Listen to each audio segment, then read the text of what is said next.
I need to go back to our tradition and chant something for a minute before we start the talk. Om Purnamada Purnamidam Purnat Purnamaduchyate Purnasya Purnamataya Purnameva Vishishyate. Om Shanti Shanti Shanti. Shanti, everybody understands. Peace. The other we will discuss after a while. So, I don't want to go into something mysterious now. Let's come to facts in day-to-day life as we live our life in this world. Adele said that most things are in the book, in the Autobiography. They are not. Sorry. There's much more. I know. You couldn't put everything together in a book. So, anyway, so I'm going to start with, of course, you have a question-answer session, I think, after this you're going to take. It's in the best traditions of the country I come from that there's always a dialogue. It's not as if the Rishi says, I say this, you believe it. No. Or I give this, you eat it. It's always like, I say this, what do you think? So it's called a dialogue. You know what a dialogue is. A dialogue is not an argument. It's if it's an argument, then I have decided that I'm right. And you have decided that you're right. There's no movement there. Because then there is no discussion. This is an argument then. You try to prove yourself and I'm trying to prove. Clash. But a dialogue is when two people sitting together try to figure out what is this thing that we are looking at. And from ancient times there have been these dialogues between the rishis, who are the wise men of that time. There were also a couple of wise women, okay?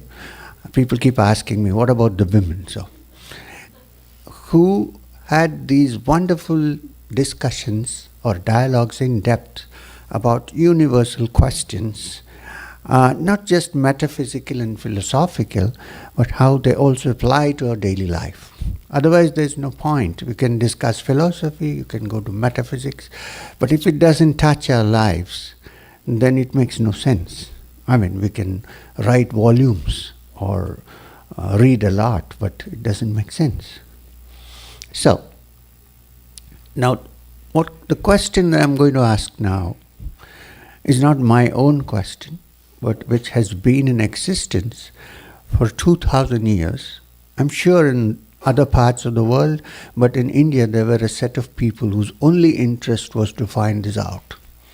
Where others were doing other things, the Indian mind was trying to figure out philosophical, metaphysical, spiritual truths. So, which is why we have a rich tradition. It's not that it's not there in other places. Anyway, whether it still remains in India or not, it's a different thing. We can discuss it later. Recently, 5 years ago, I met His Holiness the Dalai Lama. He was having a talk in India, in Delhi. So I had gone there and he started by saying, I consider all Indians as gurus, because Gautama, the Buddha, was from here, from India. So I consider all Indians as my spiritual gurus. And then he stopped for a second and he said, not the modern Indian. I started laughing.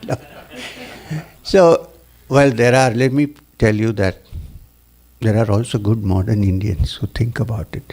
There is one sitting before you. I belong to this generation, not the past. So the stream still remains, it's not gone. So my attempt is to make people, to connect them back to that stream which has been there. So the question which has been asked for a millennium is, what do we actually seek in life? What is it that we are looking for? What is it because of which we keep working? going up, getting jobs, running businesses, uh, getting into Hollywood or out of it, uh, uh, making money, having a wife or several. What is it that we are looking for in this whole business of life? What's it that keeps us moving as life evolves? There must be something. Otherwise we would all just sleep, do nothing. We're all looking for something, searching for something. We look into whether we find it or not at the end, but we're looking for something. I mean, it's a very common sense thing. Every one of us is looking for happiness. I mean, even the person who commits suicide feels that if he's rid of the sorrow that's troubling him, the grief, then he's free. Now, to be free of grief is to be happy. Yeah? We don't know what happens after he commits suicide, but this is an attempt again to be free of pain. So, all of us, all human beings, are looking for happiness in some way or the other. Also, happiness also means we are looking for fulfillment. Fulfillment. Completeness. Today I feel, well, I'm not complete. I've just reached a certain stage in life. I will probably become complete and be fulfilled if I go ahead and do something else. So I keep working. I'm not saying there's anything against that, but we are looking at the facts. So we all do this. We want to become complete. We want to become full. We feel that something is missing and we need to fill it. Temporarily, we feel that we are now fulfilled, but then it doesn't last for long. It moves. There are people who are single and who after a while begin to feel, some people may not, begin to feel that, well, I'm not fulfilled. There's something missing. Then you go and I don't know how it works here. Get married or have a girlfriend or whatever. Now the honest question is, does one really get fulfilled? If one does really get fulfilled, then one wouldn't substitute one and get another one. Or does marriage make you complete? Temporarily, yes. But there is still a gaping kind of emptiness which we need to fill in. I know people who are extremely rich, who have everything that one would think would make them happy and complete, but they're still searching for something. I'm going to give you a scenario which happens, used to happen more, now it's less in India. Imagine that under a tree sits a fakir. You know what's a fakir? A man who has no possessions. Torn clothes. I think during the time when the flower people lived here, many of them used to be like fakirs. Well, they were doing something else, but whatever. So, there was this fakir sitting under a tree with torn clothes and probably a small begging bowl in his hand.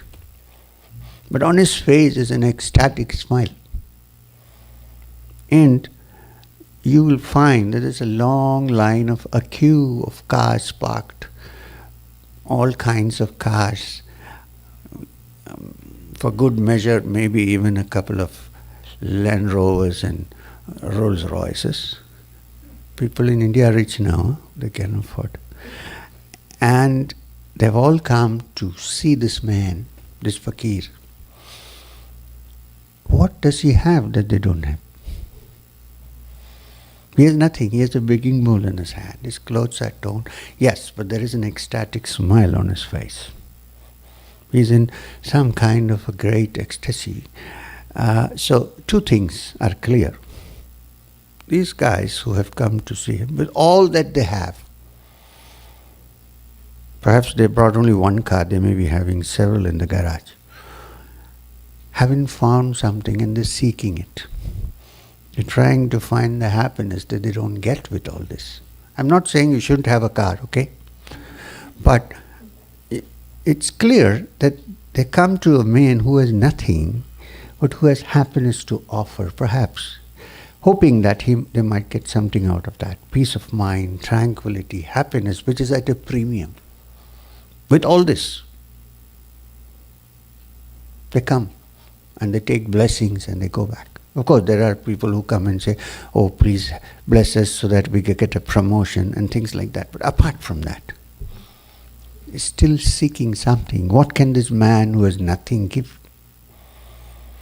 The thing is, this man has found that the completeness, the fulfillment, the happiness that we seek, because of which life keeps moving, of course, cannot be found anywhere outside. Rather, if you turn around and look within, you might probably find it out inside. This man has found it. I mean, this is the whole understanding of the Upanishads, the Vedas, the science of yoga, that what you seek, you're quite justified in seeking it. It's a built-in thing to seek. The brain has a built-in, what is it called? Tendency to seek fulfillment, to grow, to become big, to find happiness. It's built in. There's nothing wrong with that. The only thing is we keep doing it till we finally rest in peace and we don't find it. You know? What happened? And after when they put RIP, rest in peace, you don't know actually if they found it or not. You don't know. But we are resting. Hopefully. In fact, my master, Maheshwarnath Babaji used to say, well, it could also be RIP, rise if possible. Done. So, this is our life. Till finally we are laid to rest. Can we find, have we found this? Now, if you ask most people, they would say, well, I'm almost there, but I need to do more. Which is okay. Except when you begin to understand, when one begins to understand that this happiness that we seek is not so dependent on, not completely dependent on external things and things that we possess, but rather an internal state, if you can only turn in and look.